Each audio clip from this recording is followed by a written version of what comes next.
Boa tarde, é um prazer estar aqui hoje nesse evento de uma magnitude ímpar.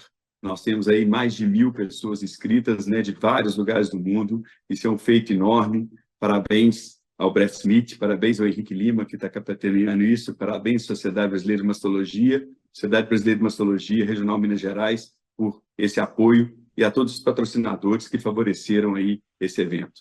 Bem, esse bloco é um bloco de extrema importância, que vai falar do descalonamento em relação à cirurgia e a avaliação, o tratamento da paciente com câncer de mama. Nós vamos falar sobre a omissão da cirurgia axilar, do tratamento do câncer de mama inicial. Eu vou apresentar inicialmente as pessoas que deram as aulas, todos já viram isso, né? Quem está acompanhando desde cedo, são aulas gravadas, e essas aulas, depois das aulas teremos debate, eu vou apresentar os debatedores depois. Pois bem, Dr. Andrew Evans, que é professor associado de Patologia e de Medicina de Laboratório do Strong Memorial Hospital e de Wilmot Center Cancer Institute. Além disso, Dr. Toraf Reimer, que é do Hospital de Mulheres de Rostock, na Alemanha. Dr. David Dodwell, que é consultor de clínica oncológica de Leeds, em Oxford, na Inglaterra. Dr. Shelley Potter, que é professor de cirurgia oncológica de Bristol.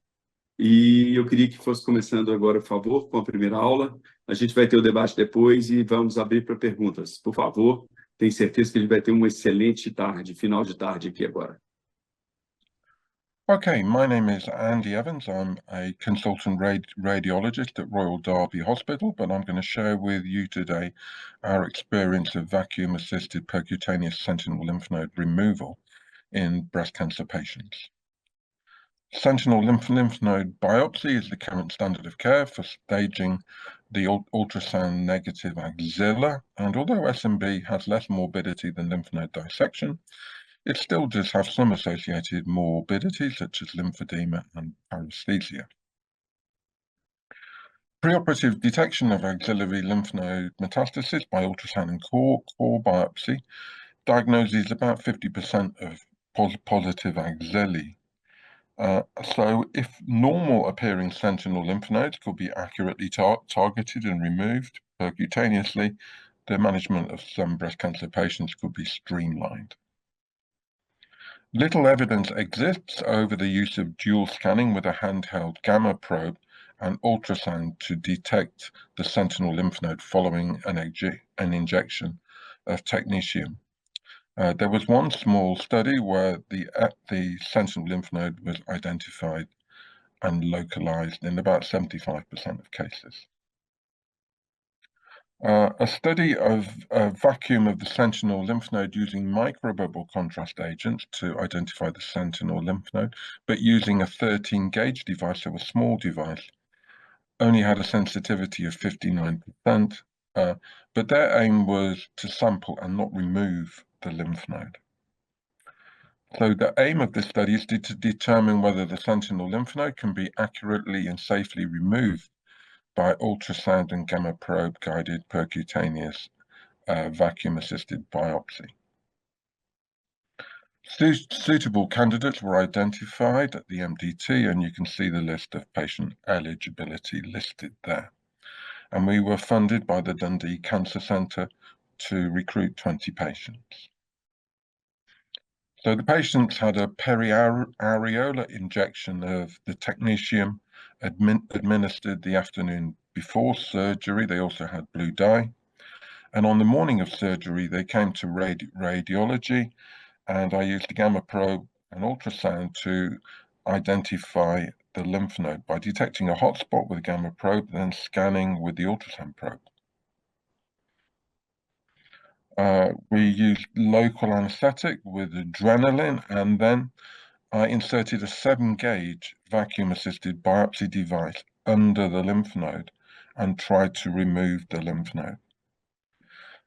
We also then, once I'd removed the node, we put the gamma probe over the basket containing the tissue to see if we had removed radiolabeled tissue. We took up to 3 nodes in total, and at the end of the procedure, a pain questionnaire was given to the patient. They then went straight to the operating theatre where the axilla was explored and any residual hot or blue nodes were removed, and it was documented whether there was a hematoma. At 7 to 10 days post-op, the patients received the Fact B4 questionnaire, which is the standard questionnaire for assessing morbidity from axillary surgery, documenting arm movement, pain, and sensation. And then after a month, we looked at the surgical and nursing notes to see if there were any complications. So we consented to 22 patients. The mean age was 60. 2 were withdrawn as we couldn't find a hotspot. And both of those had one hot node at surgery. Of the 20 we performed, we obtained hot nodal tissue in 90%.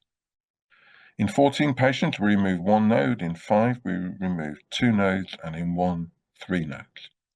And the mean procedure time was 11 minutes. Surgery yielded 6 patients without hot or blue nodes, but we had 2 that had no hot nodes but had blue nodes. 5 had hot and blue nodes, and 7 had hot but not blue nodes. There was 1 serious adverse incident where I caused a pneumothorax by instilling with my local anesthetic needle prior to the vacuum biopsy. So we had 19 complete data sets, and the pain data sets, and the mean VAS pain score was 10 out of 100. The main complication was hematoma, which occurred in 14 out of the 20 patients, and we'd often have to give 15 to 30 minutes manual compression. And three patients commented on the pain of the compression. And hematoma was identified at surgery in 75%. 4 patients had metastatic disease identified on the nodal tissue were removed at the vacuum excision. And no metastatic disease was found in the tissue resected at surgery. So the sensitivity of vacuum excision was 4 out of 4. The Fact B questionnaire, which was given 7 to 10 days after surgery, identified a painful shoulder movements in 45% and arm numbness in 15%. But the later review of the surgical and nursing notes didn't identify any long-standing complications. So, large gauge vacuum removal of the sentinel node using dual scanning is feasible, and the tiny amount of data we have on sensitivity suggests it has a high sensitivity, but obviously the confidence intervals are going to be very wide. And I think this encouraging sensitivity reflects the intent to remove the whole node using a large gauge needle.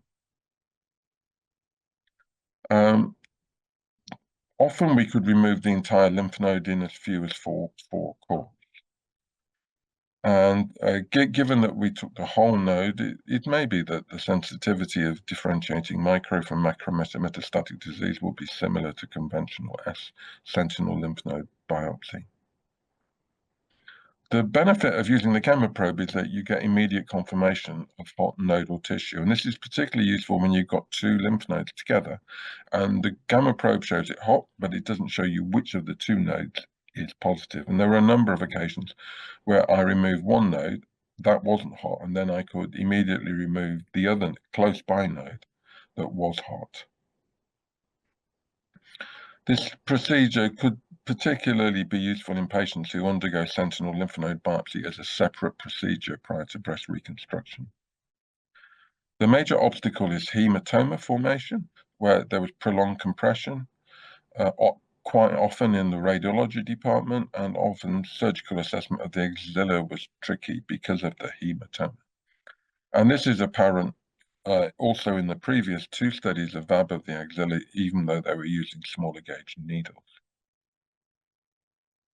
The post-op questionnaire showed high levels of short-term morbidity at 7 to 10 days, and this appeared to be higher than there's a big study called the Almanac study looking at sentinel lymph node biopsy, and it was higher than in that study. So it's possible that percutaneous removal resulted in increased short-term morbidity. So in conclusion, we've demonstrated that VAB removal of the sentinel node using combined ultrasound and gamma probe is feasible. There's a suggestion that the sensitivity for metastasis is high, but the levels of morbidity suggest that unless we have a technique where we can decrease the hematoma, this isn't really ready for prime time. So, although it's possible to do this, as one of the documents here says, just because you can doesn't mean that you should. So I'm not advocating it unless we can find a way of reducing the hematoma formation. Thank you very much for your attention. Bye-bye.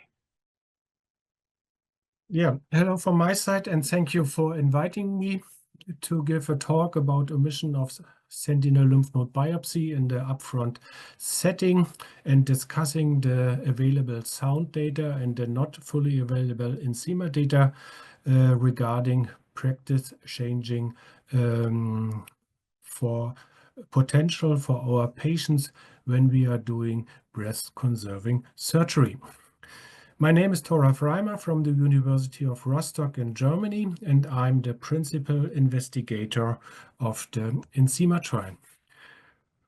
What is the background for these two de-escalation trials evaluating the complete omission of axillary sentinel lymph node biopsy in case of primary breast conserving surgery?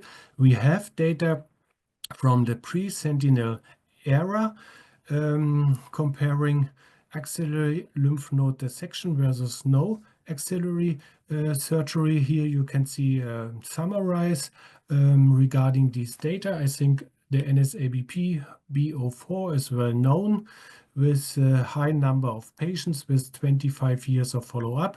Of course, high axillary recurrence rates were reported, but no impact of these high recurrence rates for disease-free and overall survival rates. The other three trials, including less patients with less months of follow-up periods, but again, slightly increased axillary recurrence rates with no impact on disease-free or overall survival rates. There are 4 ongoing trials for evaluating the complete omission of axillary lymph node surgery and primary breast conserving surgery. The first one is the sound trial. Data were published last year. The second one is the German-Austrian enzema trial. We expect the data at the San Antonio Breast Cancer Symposium in December this year. And next year, we are expecting the data from the Dutch trial by the BOOG investigators. And finally, we have the Nautilus trial designed by the South Korea group, and probably these data will come a little bit later compared to the 3 European trials. What do we have from the guideline point of view so far? We have the publication of the ASCO guideline in 2021 for patients aged 70 years and older with node-negative T1 invasive breast cancer, hormone receptor positive, HER2 negative, sentinel lymph node biopsy is not required. This is based on the choosing wisely statement by the Society of Surgical Oncology. If you have a patient less than 70 years old, you have discussed the available sound data as case-by-case decision if you can avoid sentinel lymph node biopsy in this scenario. This is the full publication in September 2023 in German Oncology of the primary outcome analysis of the sound data. I think you all know the results of these primary outcome analysis, and I think you know the design of the Italian sound trial. Very briefly, sound was open for breast cancer up to 2 centimeters, no restrictions to age, planned breast conserving surgery, and during diagnostic workup, they included axillary ultrasound, and if you have the result of doubtful axillary lymph node, there was a mandatory negative fine needle aspiration biopsy result.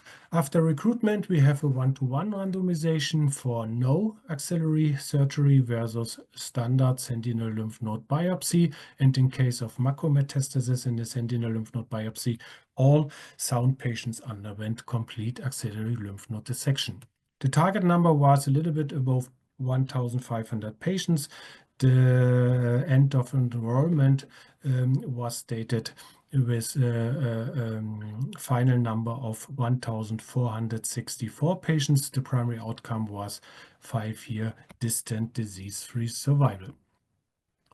The German guideline is probably the only guideline in the world who has done a modification after publication of the primary outcome results for the sound populations. Here you can see the new statement: omission of sentinel lymph node biopsy according to sound trial results with no differences between the treatment arms is an option. 1+ a degree of recommendation, but you can see still the standard procedure is the sentinel lymph node biopsy with a double plus higher grade of recommendation. What's going on in the ENZIMA trial? ENZIMA is investigating in the first randomization sentinel lymph node biopsy as standard procedure versus no axillary surgery, and then in case of 1 to 3 macrometastasis in the sentinel lymph node biopsy, there's a second randomization investigating completion axillary lymph node dissection versus sentinel lymph node biopsy alone. Recruitment was open in Germany and Austria. Last patient in was in April 2019, and so you can see we have reached a 5-year follow-up period of last patient in. We have done the database lockdown at the end of August for ENZIMA trial, and now at the moment we are analyzing the primary outcome and different secondary outcome parameters. This is the design of the ENZIMA trial according to the last protocol amendment number 5.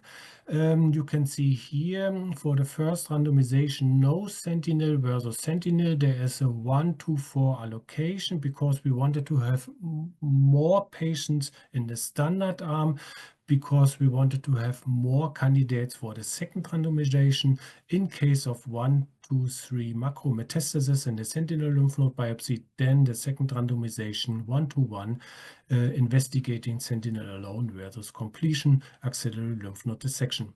Initially, we had 2 primary outcome parameters for the first and for the second randomization, but due to a lower than expected recruited numbers for the second randomization, the IDMC recommendation was to modify the co-primary endpoint for the second randomization to a final key secondary outcome because we did not reach the target number for the second randomization. Primary outcome of the ENZIMA trial is the invasive disease-free survival for patients in the first randomization, no axillary surgery versus standard sentinel procedure. Secondary outcome parameters are the key secondary outcome IDFS for the second randomization, and then overall survival, distant disease-free survival, axillary recurrence rates for the complete cohorts, quality of life analysis, and detection of axillary dose distribution during postoperative whole breast irradiation for the complete trial population. Here you can see a list of previously published ENZIMA analyses. I think the first one is the main important one, Central Review of Radiotherapy Planning, including dose distribution to the axilla for the first 3 cases of each radiotherapy unit, published in 2020. Then the published quality of life analysis in the Lancet journal eClinical Medicine in 2022. And last year we published translational project results using tumor sections from the standard arm in the Enzema biobanking program, evaluating a deep learning software for prediction of nodal status in the standard Sentinel group. Here you can see the results of the central review of radiotherapy planning. We could include nearly 300 patients.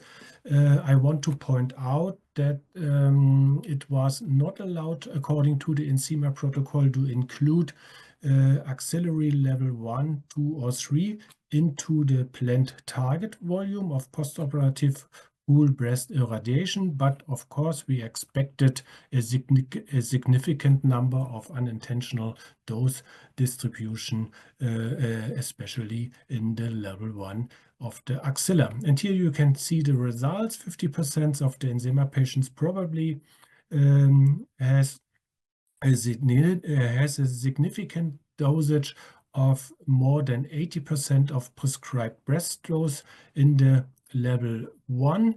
These rates were much lower in level 2 and level 3. I think it's important to say there was no difference between treatment arms with the focus on dose distribution to the axilla levels. The only correlation that was observed was the relation between higher axillary dose distribution in obese patients. For the discussion, these are the major differences between SOUND and Enzema. SOUND was open for T1 carcinomas, Enzema for T1 and T2.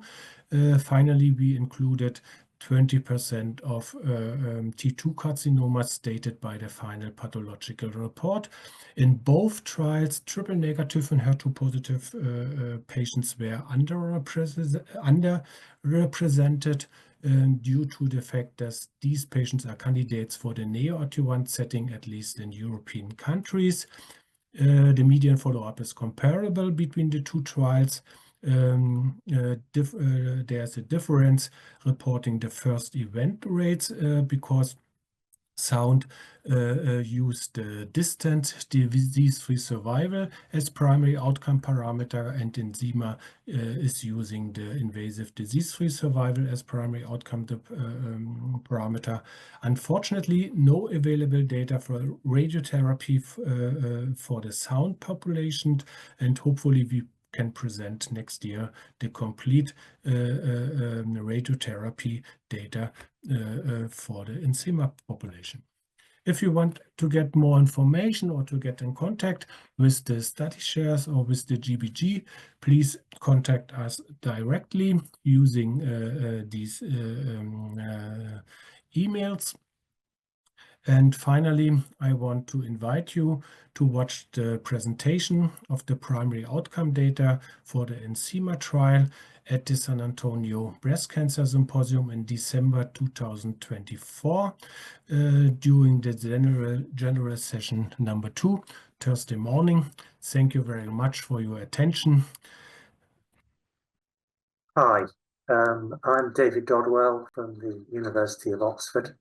I'm going to present an overview of axillary management in early breast cancer that we conducted here within the Early Breast Cancer Trialist Collaborative Group.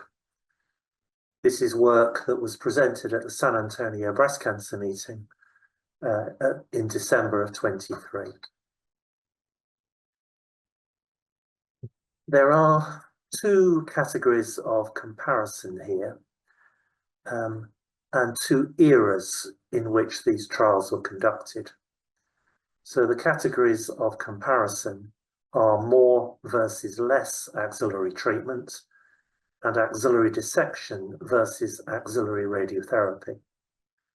And the calendar periods are the period of time before the introduction of sentinel lymph node biopsy and after the after the commencement of trials of sentinel lymph node biopsy, here in blue. I'm not going to talk about the more recent trials of sentinel lymph node biopsy versus no sentinel lymph node biopsy in early breast cancer. These are the trials, and as you can see, they are a little complicated.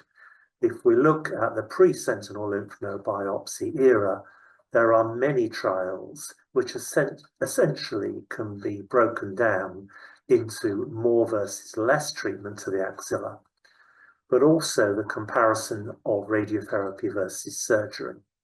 And that's also reflected in the sentinel lymph node biopsy era.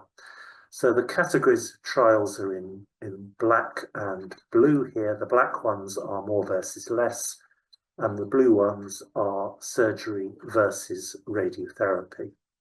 And this is, we think, the totality of the randomized evidence. So if we look at more versus less axillary treatment to begin with, these are the results. This is isolated loco-regional recurrence, and the trial numbers are not large, hence the small squares and the large lines indicating large confidence intervals. But as you can see, there is no indication that there is a difference between more or less axillary treatment in terms of the risk of loco-regional recurrence for any of the trial categories in the two eras that we're looking at. If we look in detail at what these loco-regional recurrences are, there are about 680 altogether. Most of them occur within the breast. There are few that are recorded to occur in the ipsilateral axilla as isolated axillary recurrences, and then there are others which are not specified. So even amongst these 20,000 women in trials of axillary treatment, there are only 55 recorded recurrences in the ipsilateral axilla, a small number.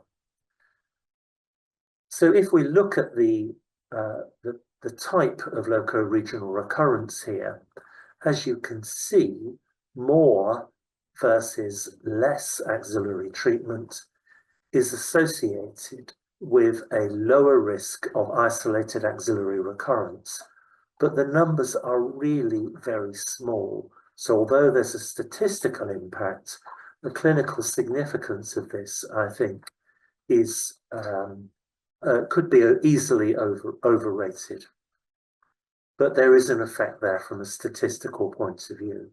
But there's much heterogeneity between these different sites of loco-regional recurrence.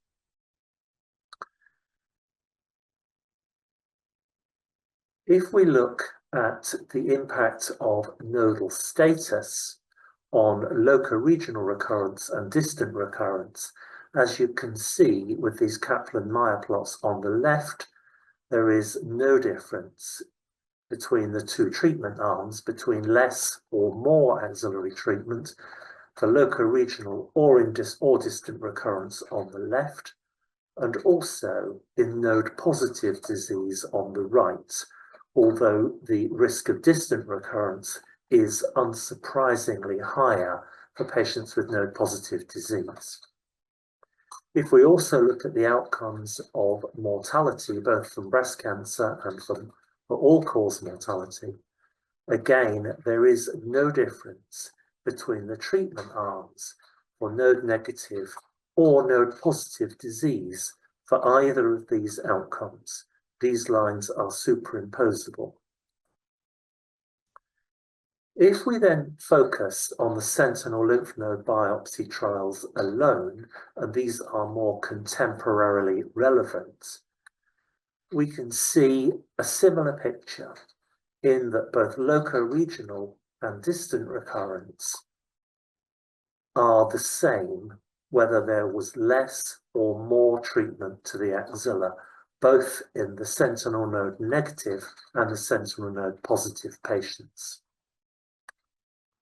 Additionally, death either from breast cancer or from any cause was also unaffected by whether patients had a sentinel node biopsy alone or combined with more axillary surgery, usually in the form of an axillary lymph node dissection. There was also no difference in locoregional recurrence in this group of trials according to patient age, the number of nodes excised, the status of the sentinel nodes excised, and follow-up. As you can see, there was no significant heterogeneity amongst any of these categories. However, the main difference, and this will be no surprise to members of the audience, was in the risk of lymphedema. And as you can see, if we look at the trials in isolation, so these are trial-based forest plots, there is across the board a much higher risk of lymphedema in patients who had an axillary node clearance, axillary node dissection after a sentinel lymph node biopsy. No surprises there.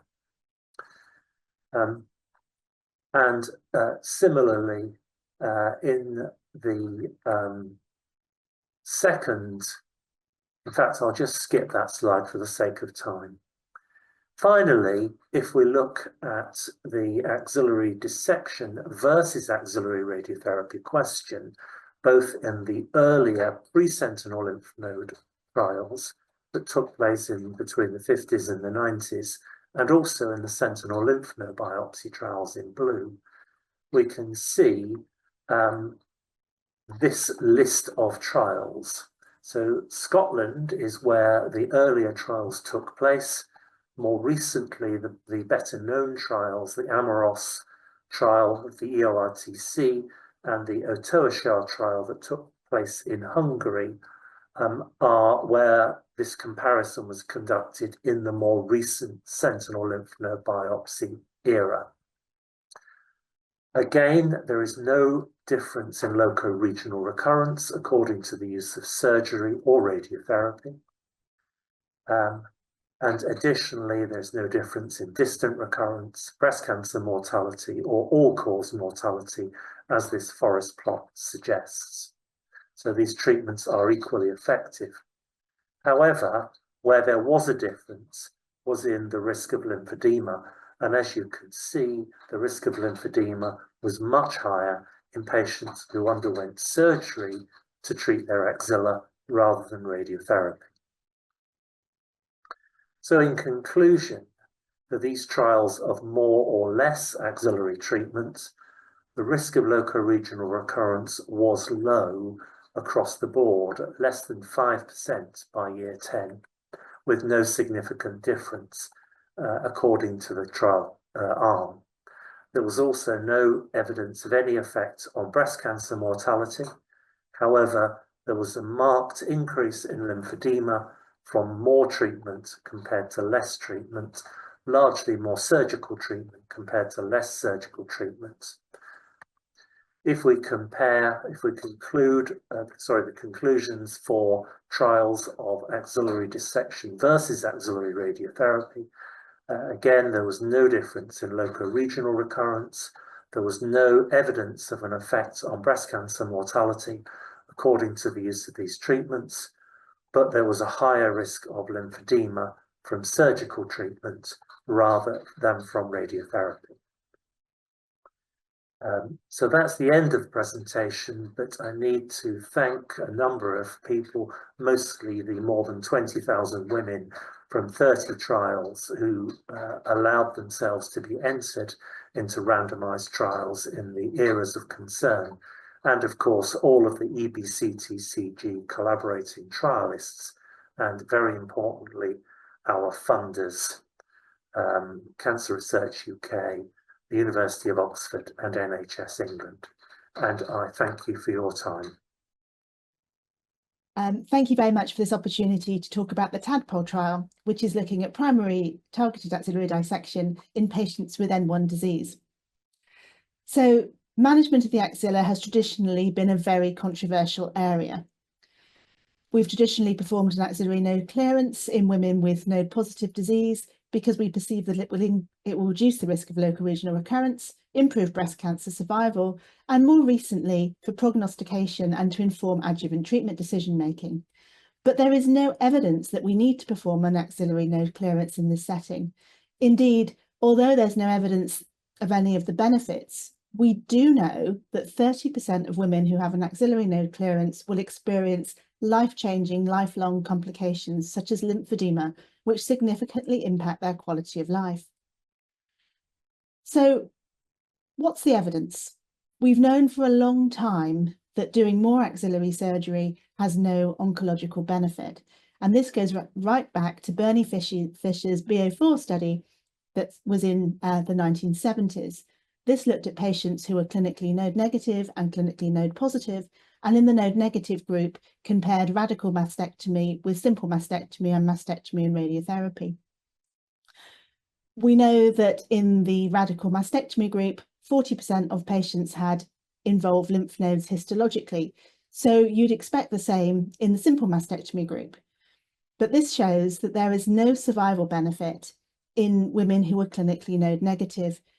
And these conclusions come directly from the paper, and Fisher says, the findings fail to show a significant survival advantage for removing occult positive nodes at the time of initial surgery. So we've known this for a very long time.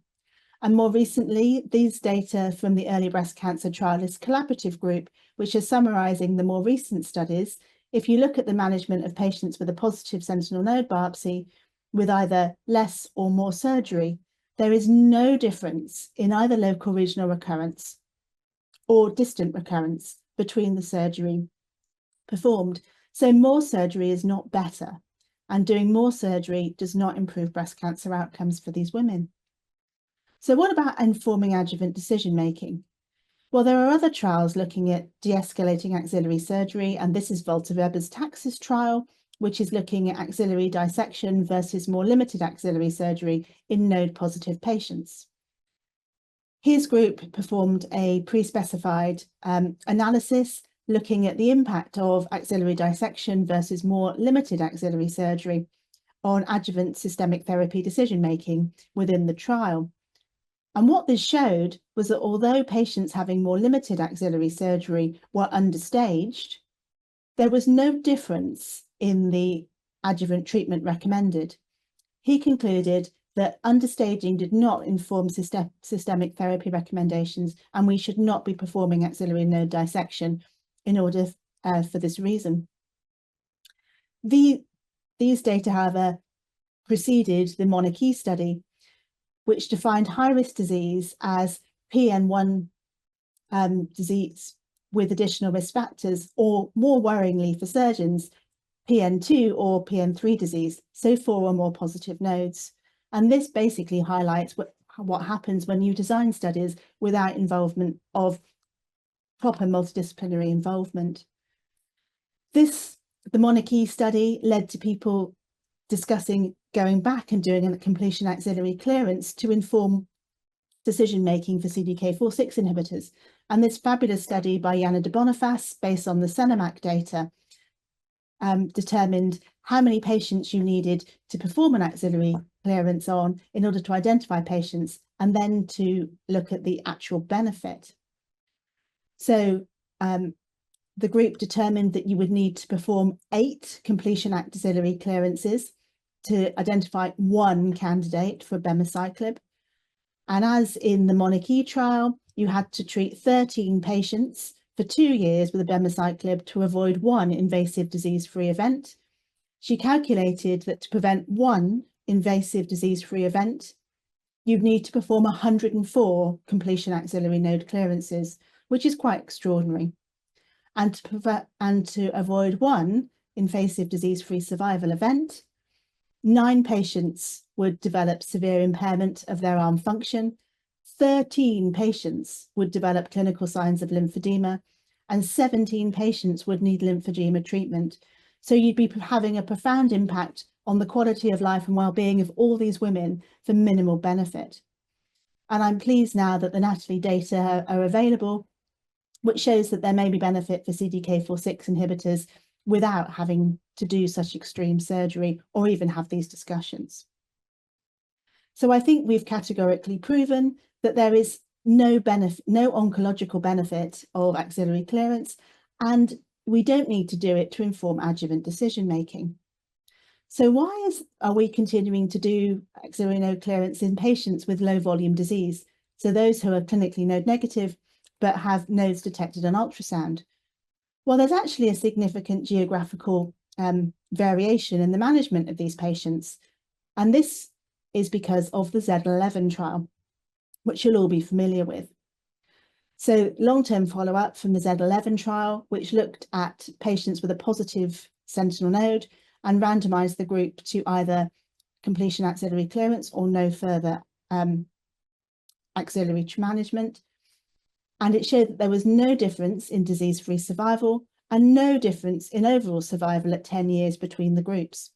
As a result of the Z11 trial, NCCN guidelines were changed. So patients who fulfilled the Z11 criteria, who were going to have radiotherapy, could avoid axillary node clearance and simply had a sentinel node biopsy.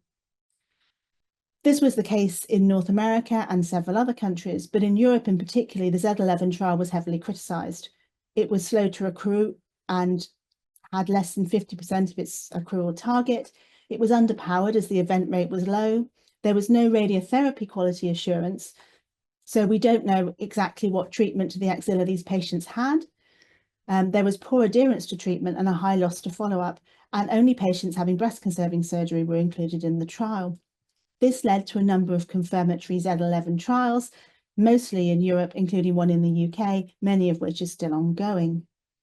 And in the UK and many other countries worldwide, it's our routine practice in patients with newly diagnosed breast cancer to stage the axilla with ultrasound and to biopsy any indeterminate or abnormal looking nodes. And in the UK, our national guidance states that if patients have a biopsy proven axillary lymph node, they should be recommended an axillary node clearance. This is a real problem, and this was identified as part of our recent research priority setting exercise in the UK, in which we identified the top 10 priorities for breast cancer surgery research. And the top research priority amongst almost 300 patients, can we avoid axillary node clearance in patients with node-positive breast cancer, and what are the outcomes? So we needed to do something about this. In the UK, potentially thousands of women every year were being overtreated.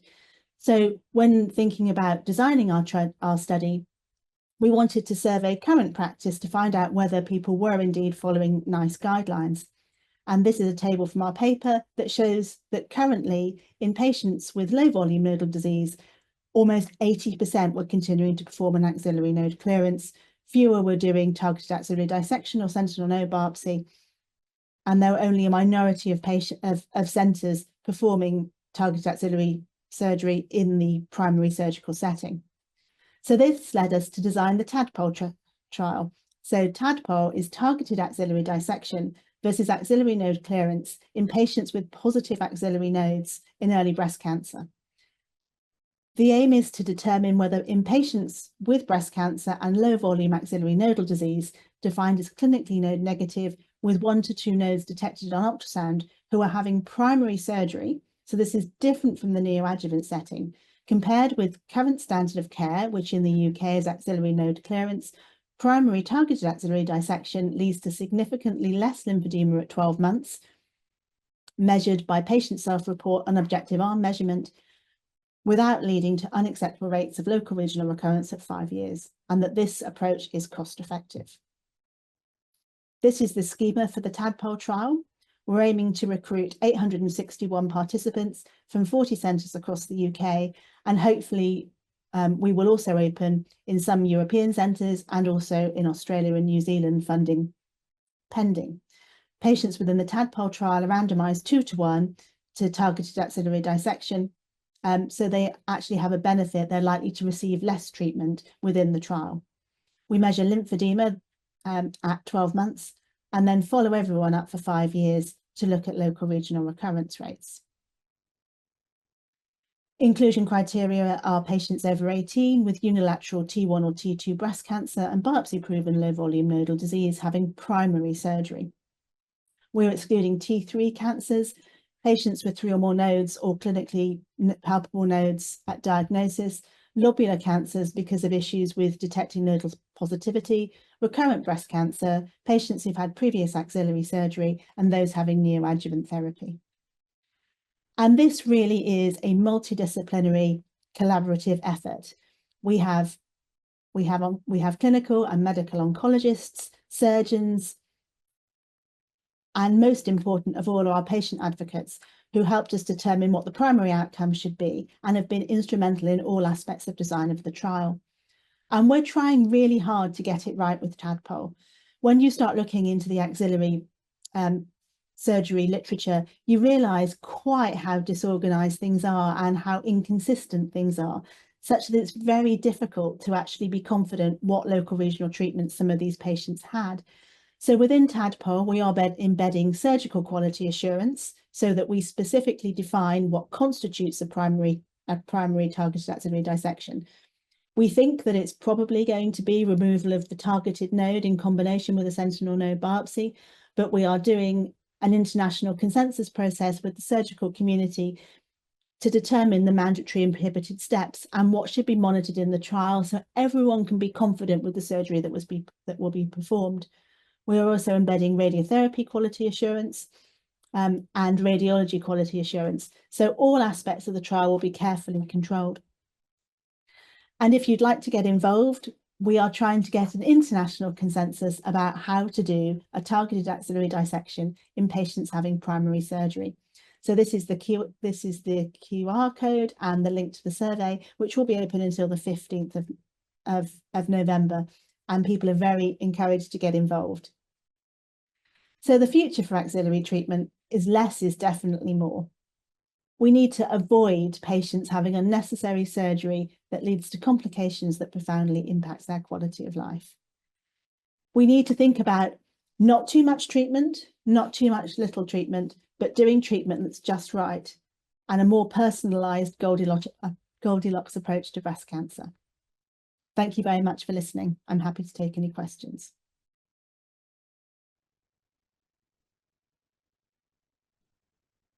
Bem, parabéns a todos os professores, as aulas foram sensacionais.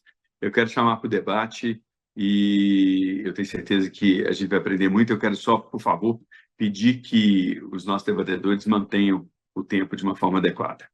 Pois bem, como debatedora radio-oncologista, a doutora Hebe Marina Santos Mendes, ela é radio-oncologista do Grupo Oncoclínicas, Radiocare e Radiar, e do Hospital Luxemburgo.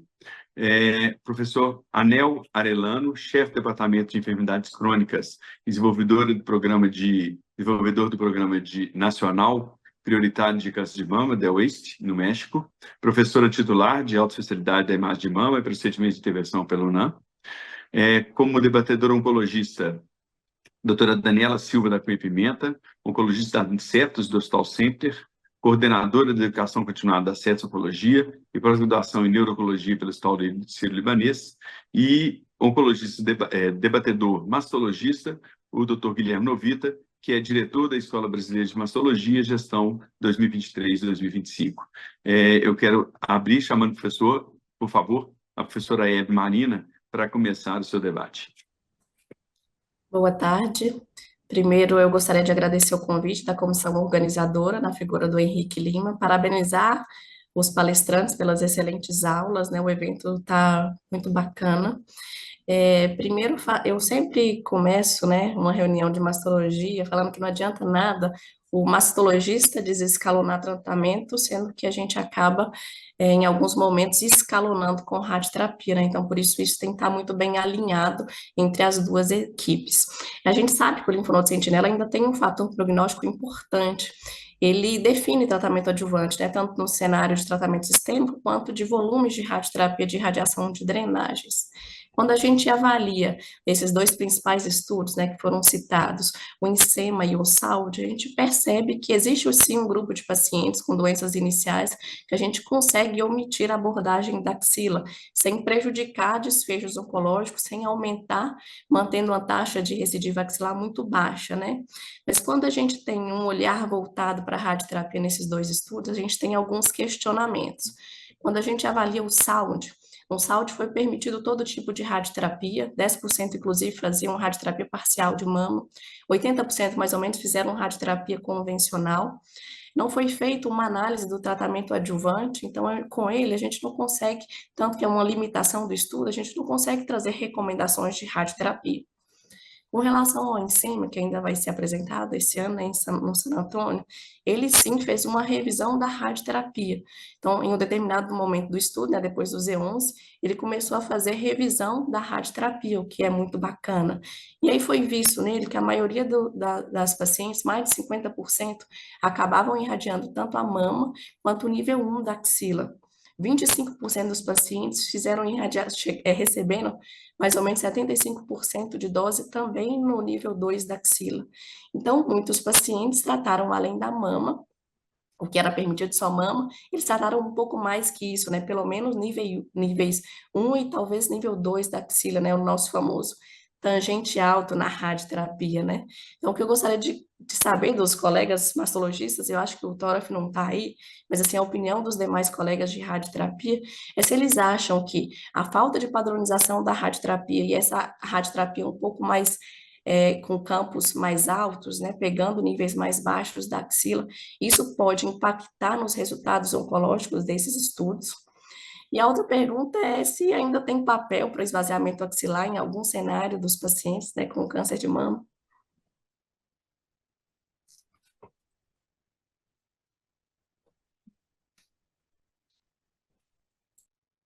Professores que deram as aulas, por favor, se alguém puder responder.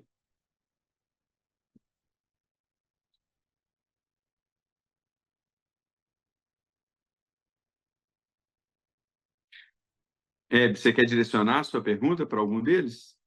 Não, pode ser para qualquer um. Acho que o Toraf da aula mesmo, que falou sobre um SAUD em si, mas acho que ele não entrou. O Toraf não entrou. Eu acho que a grande questão, né, Hebe, é a situação que, apesar de não estar padronizada a radioterapia, mesmo quando você não direciona a radioterapia para a axila, você acaba tendo um transbordamento da radiação que chega na axila. Então, toda paciente irradiada acaba recebendo algum grau de radioterapia na axila e isso pode causar algum impacto. E a segunda coisa é que no cenário atual, com tantos tratamentos que seguram a doença, talvez a gente precise ou de estudos com maior número de pessoas ou também tempos mais prolongados para a gente ver diferença de desfechos, tá? Porque talvez os estudos com 5 anos de acompanhamento, ou 2 anos, ou 3 anos, não sejam suficientes para a gente avaliar essa questão com segurança. Mas essa é uma opinião minha, eu não vou dizer que eu extrapolaria isso para outros, que os colegas internacionais também tenham a mesma opinião. Obrigado, Novita. Eu acho que presente na mesa hoje a gente tem o professor Nick Dodwell e o professor Andrew Evans. Novita, você podia fazer alguma pergunta tão direcionada ao que eles apresentaram, por favor? Claro. Professor Dodwell, eu assisti sua aula e uma coisa que a gente fica bastante impressionado é que já existe uma informação antiga a respeito da falta de benefício terapêutico da cirurgia de retirada dos linfonodos axilares. No entanto, não mexer na axila é uma coisa que hoje ainda causa bastante dúvida entre os médicos. O que o senhor acha? O senhor acha que no futuro a gente vai parar de vez de operar a axila e a gente não vai precisar mais fazer absolutamente nada? Ou a informação de doença linfonodal vai ser algo que ainda vai fazer diferença em alguns cenários de pacientes? I think it's an important question. I don't think I have a perfect answer. I do think we have to remember that in the EBCTCG meta-analyses and in most of the randomized trials, we are dealing with patients with either node-negative disease or with a low burden of axillary nodal involvement. These are not patients that do have bulk axillary disease by and large. So I think we do need to be careful about abandoning axillary node dissection in patients who have more significant bulk axillary disease. And I think that that is reasonable. But apart from that, I'm in agreement with you. I think we are starting to do less in the axilla. For instance, we know from the Amoros trial and the Otoa-Shah trial that radiotherapy is as effective as surgery with less lymphedema for those patients who present with clinically node-negative disease. And actually, that was rapidly introduced into practice, at least within the UK, for those patients who have a positive sentinel lymph node biopsy, whereas previously, those patients were going on to have an axillary node dissection. So I think I agree with you, the direction of travel is less intervention in the axilla. And I think that that's welcome and that's important, particularly given that we are mostly dealing with a population of patients in most countries, certainly westernized, middle high income countries, who have a low burden of axillary disease. But I don't think we're ready to abandon surgery for those patients who have confirmed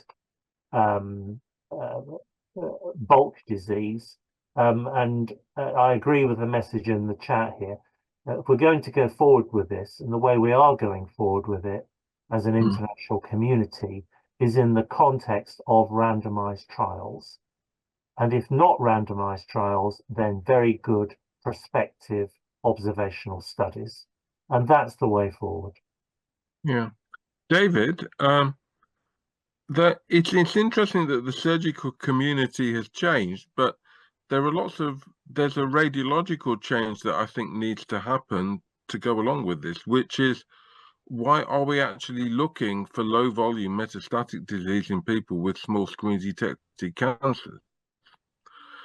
But the answer is, virtually every radiologist I know ultrasounds the axilla when they find a sub 10 millimeter screen detected cancer, and then you end up making a pre-op diagnosis of low volume lymph node disease, and the patient gets overtreated. We need to stop that as well. Well, then what we need to do, Andy, is you need to design a trial to make sure that we can stop that practice, with good level 1 evidence. I completely accept what you're saying, but there's a big difference. I suppose you mean the ultrasound of the axilla then leads to the surgical intervention, and that's where the morbidity arises. Yeah, I see that, but I mean, there are ultrasound radiological techniques. I mean, Nisha, for instance, is looking carefully at core, cortical thickness, for instance, as an arbiter of this. So there may be ways of being more refined in terms of calling an axillary ultrasound in the axilla positive or negative, and it should be taken forward. But yeah, I'm completely on board with the principle, and it's often discussed, isn't it, that we shouldn't be looking in some of these categories of patients, and I fully understand that. Ok, thank you. Daniella, por favor. Olá a todos, eu queria mais uma vez parabenizar também, a todos pelas aulas, foram aulas de alto nível, trouxeram aí pontos para a gente discutir, e agradecer também a pessoa do Henrique, que me convidou para estar aqui também como debatedora. Então, assim, o que eu queria trazer seriam alguns comentários E também uma pergunta nessa mesma linha que já está sendo traçada aqui pelos outros colegas, que assim, o que a gente tem visto cada vez mais é que a gente precisa mesmo de uma abordagem multidisciplinar. Nós que tratamos aí câncer de mama, a gente vê aí o quão ruim é quando a gente pega uma paciente com esse linfedema, essa disfunção do membro, o quão debilitante isso é para os pacientes. Então, eu acho que, sim, tem um papel importante essa parte da discussão do de-escalonamento cirúrgico. Eu acho que é relevante a gente trazer esses dados. Eu gostei muito dos dados que foram trazidos, principalmente pela doutora Shelley, né, que ela trouxe ali aquela contraponto com o Monarch, né, que é muito Monarch, que muitas vezes é a nossa discussão, né, se não teria ali que fazer um esvaziamento para a gente poder entrar ali naqueles critérios de mais linfonodos comprometidos, quando a gente tem somente um ou a três, né, e não tem os outros fatores ali presentes. Mas eu acho que a gente tem sim um grande papel para descalonar a parte cirúrgica e, a meu ver, eu acho que esses casos onde há uma dúvida, onde vai ser indicado ali algum tratamento adjuvante que possa ter alguma dúvida em relação ao prognóstico, né, relacionado à axila, devem ser discutidos em reuniões multidisciplinares para a gente ter uma melhor evidência, uma vez que, como o Dr. Dodwell bem falou, a gente não tem ali um nível 1A ainda para contraindicar a cirurgia para todo mundo, mas que a gente deve sim caminhar para isso, né? E aí eu gostaria de perguntar aos palestrantes, né, e também os outros colegas aqui presentes, como que fazem em seus serviços, né? Se costumam fazer discussões caso a caso, ou se a maioria dos casos realmente já é contraindicado ali esse esvaziamento por conta de risco, ou se usa algum outro fator prognóstico para tentar descalonar esse tratamento. Como que vocês fazem na prática diária de vocês?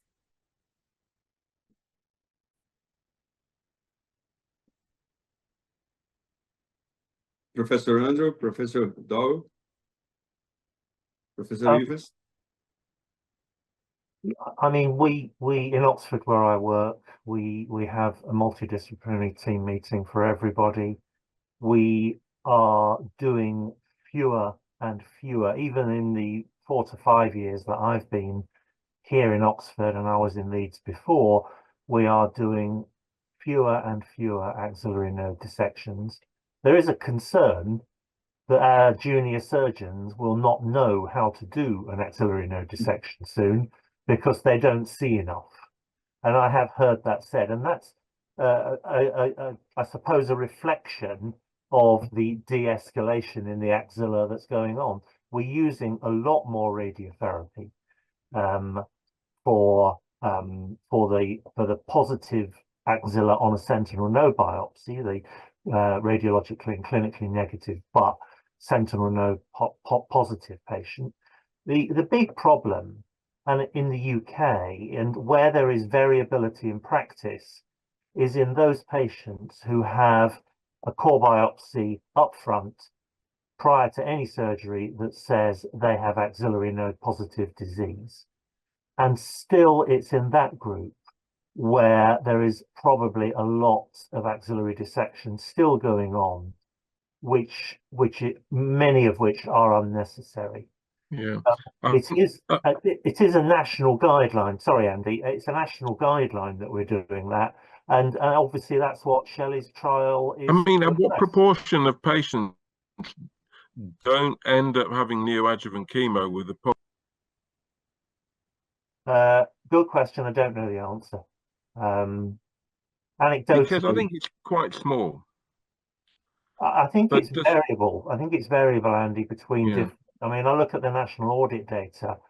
There is a lot of variability in what's going on in the axilla, but as a general trend, there's less going on. I mean, the interesting thing is also, if you have a positive axilla and then you have your neoadjuvant chemo, what percentage of units have moved to a less axillary surgery if they appear to have had a complete radiological response? And which patient, I mean, in Derby, where I work at the moment, people are still getting put into a trial called ATNEC, where in Dundee, they just went to a 4-node dye-guided sample if they appear to have had a complete radiological response. But I don't really know where the national equipoise is on that at the moment.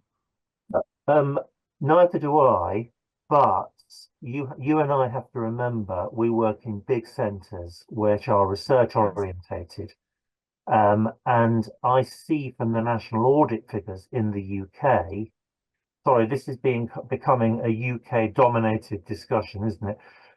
That there is still a lot of variability, and I think there will be smaller centres where, you know, they're not understandably as fully up to speed on some of these issues that we are in larger centres. And I think there is a lot of axillary surgery still going on, perhaps more in the smaller rather than the larger centres, because that's what NICE, remember, say that we should do. We have a national guideline that says positive axillary lymph node dissection, whether we like it or not, and we don't like it, but that's what exists at the moment.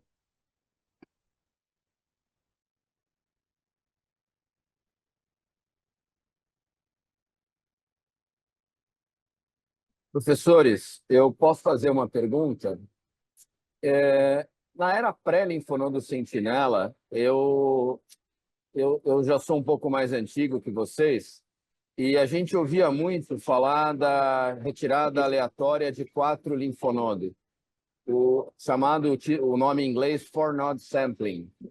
E a retirada de 4 linfonodos aleatórias tinha resultados que eu acho hoje muito parecidos com o que a gente tem com biópsia de linfonodo sentinela. O 4-node sampling estava certo? Ou isso não se demonstrou igual nos dias de hoje?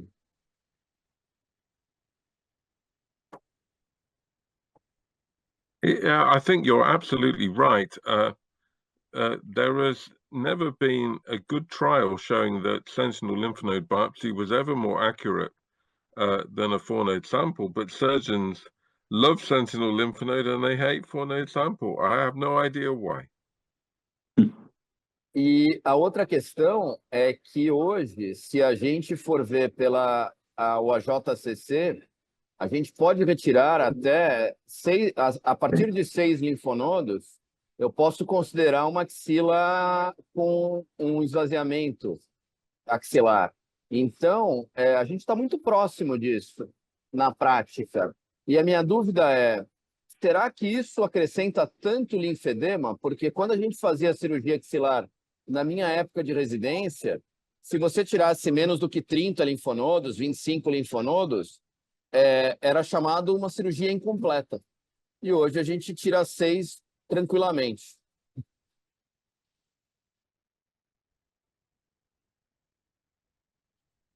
I understand the question. I mean, I think that when you look at those EBCT-CG data that I presented, which show that whatever was done in the axilla did not change breast cancer mortality or overall mortality, it's unsurprising that different historical surgical approaches would be likely to have noticeable differences between a clearance or a sample, or a level 1 clearance as called, or any form of axillary node surgery when we're looking at minimal oncological differences across the board.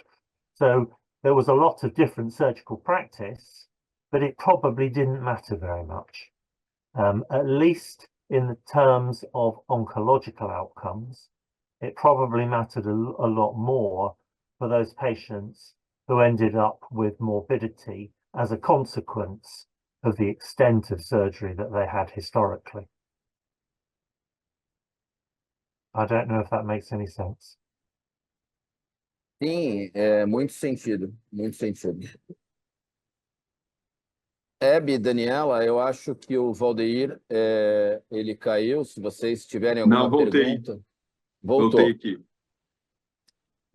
Alguém tem mais alguma coisa, gente, para acrescentar? Existe um chat aberto ao público. A gente não teve acesso às perguntas O pessoal da produção, se pudesse mandar para a gente, por favor. Eu gostaria de aproveitar o Guilherme e o Waldeir, né, perguntar para eles assim, se todos esses estudos eles acham que são aplicáveis aqui no Brasil, né, considerando a nossa realidade, para a gente pensar em não abordar a axila, né, a gente precisa de um ultrassom muito bem feito, né, e assim, e é operador dependente. Vocês acham que já dá para fazer isso em qualquer serviço do Brasil?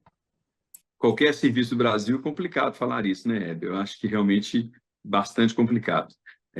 Agora, sem dúvida alguma, o de-escalonamento é uma realidade hoje, né? Eu não vejo, do mesmo jeito que a gente já fez há pouco tempo pela Sociedade de Mastologia, uma pesquisa nacional falando depois, primeiro os E11, depois os outros estudos, acho que a gente podia ter uma boa opção, seria fazer uma pesquisa nacional sobre a aplicabilidade ou não do sound do enzima aqui no nosso país. Eu acho que seria bem interessante isso.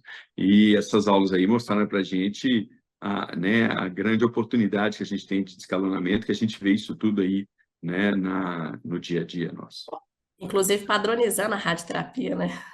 Eu acho que a questão toda é convidar, é aquela velha frase, né? A gente tem que combinar, né? Então, assim, o que a gente a gente teria que combinar com o radioterapeuta? Porque a gente vê, às vezes, né, muitas vezes, sendo feita uma cirurgia e acaba que o radioterapeuta faz uma full irradia a axila de uma forma que não seria necessária. Então, esse é o grande problema, né? Isso foi falado aqui, né? A gente tem que combinar com o radioterapeuta, né? Isso foi falado em uma das aulas. O radioterapeuta ele tem que estar ciente de que, né, foi feito um tratamento adequado da axila e que essa axila não deve ser irradiada. Infelizmente, isso não acontece na prática, no dia a dia. Novita? Eu me sinto um ateu no meio de uma igreja evangélica. Eu ainda não aplico sound. Eu confesso que não é uma coisa na minha realidade. Eu estudei na Itália, eu estudei em Milão, justamente, onde é a base dos sounds, e a minha visão é que eles têm uma quantidade de indicação de neoadjuvância muito menor do que o que eu vejo aqui no Brasil, no meu dia a dia. E cada vez mais a informação da axila é uma informação importante. E quando eu não tenho essa informação, o que eu vejo na minha prática é mais tratamento sistêmico e mais tratamento radioterápico. Então, enquanto a gente não tiver alinhado tudo isso, eu não vejo como aplicar o sound. Mas o sound é interessante num cenário como Milão, que você tem pacientes jovens com tumores luminais sendo tratadas exclusivamente com terapia endócrina e bloqueio ovariano. E não se faz quimioterapia mesmo na era pré-assinatura genética. Então, assim, assinatura genômica. Então, eu ainda não aplico. Eu aplico o sound em situações que eu tenho achado incidentais de câncer e situações excepcionais de pacientes com alguma contraindicação clínica. Mas isso não é uma prática. E a questão de alinhar com a radioterapia, Hebe, é uma coisa muito complexa, porque eu acho que o pessoal da radioterapia, da radio-oncologia, tem umas visões que são, às vezes, difíceis a gente mudar só com um tumor board. Então, assim, o que eu vejo na prática é uma taxa de radioterapia muito maior do que eu gostaria, às vezes, em cenários adjuvantes de axila.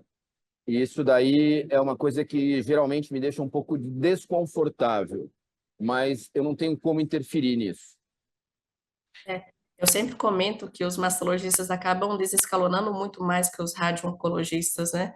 E isso a gente tem que estar muito bem alinhado, né? Por isso que o combinado não sai caro, né? Assim, é tentar alinhar isso mesmo de início. E com relação mas só um último comentário da radioterapia, a gente está falando de 2 estudos, o SAUD, um em cena, que não teve padronização de radioterapia, nós ainda estamos falando de doses convencionais de radioterapia. E a gente sabe que nossa realidade hoje já é hipofracionamento moderado e até ultra hipofracionamento, né? Uma radioterapia em 5 frações. Isso é outra coisa que não condiz muito com a realidade nossa atual, né? De fracionamento de dose, que é um ponto também que deve ser considerado. Isso aí. Tem uma pergunta do Henrique no chat, Waldeir. Faça, por favor, porque eu estou sem acesso. Que a omissão da cirurgia para os professores Andrew e David, se a omissão da cirurgia axilar abre as portas para o tratamento percutâneo do câncer de mama. Professores David e Andrew, eu sou cirurgião de mama e eu tenho um problema muito grande que eu ainda tenho muitas dívidas a serem pagas na minha vida, e o Dr. Henrique Lima Couto quer acabar com a cirurgia mamária. Ele pretende tratar todos os tumores com uma forma de com tratamento percutâneo. E eu torço para que isso demore pelo menos uns 10, 15 anos para acontecer. Então, ele está perguntando se sem a cirurgia axilar ele já pode começar a tratar pacientes com via percutânea. I don't think so, because I think the pathologists hate it when I take out cancers accidentally in lots of small pieces, because they can't assess grade very well, they can't address size, and they can't address vascular invasion very well, and particularly you can't address margins. So the only cancers I will take out percutaneously are patients who for some reason are not fit for surgery. There might be a tiny, very low-grade screen-detected tubular cancers. To be honest, never kill anybody. And in those circumstances, maybe taking those out percutaneously would be fine. But that is a tiny subset. And that would, those two cases, patients not fit for surgery and sub-centimeter screen-detected tubular cancers are maybe, it would be fine. But in general, no. Great. Well, I agree, Andy, outside clinical trials, but there are clinical trials. I mean, the small trial that Stuart McIntosh is leading is a randomized comparison of excision by VAE, by large core biopsy, by vacuum-assisted excision, those very small screen-detected cancers that are being seen much more commonly because of very sensitive mammographic imaging. So it's the same problem, Andy, that you radiologists are too clever and too sensitive picking up tiny cancers. And the small trial is there to identify whether these cancers, these patients can be treated by vacuum-assisted excision radiologically. At the moment, those patients are still, there's an issue about axillary surgery in those patients. I think it's better to de-escalate one treatment at a time. That's not always easy, because these treatments are inextricably linked: surgery, axillary treatment, radiotherapy, surgery. So it's quite hard to keep the trial pure, answering one question. But small is the way forward, I think, on that question.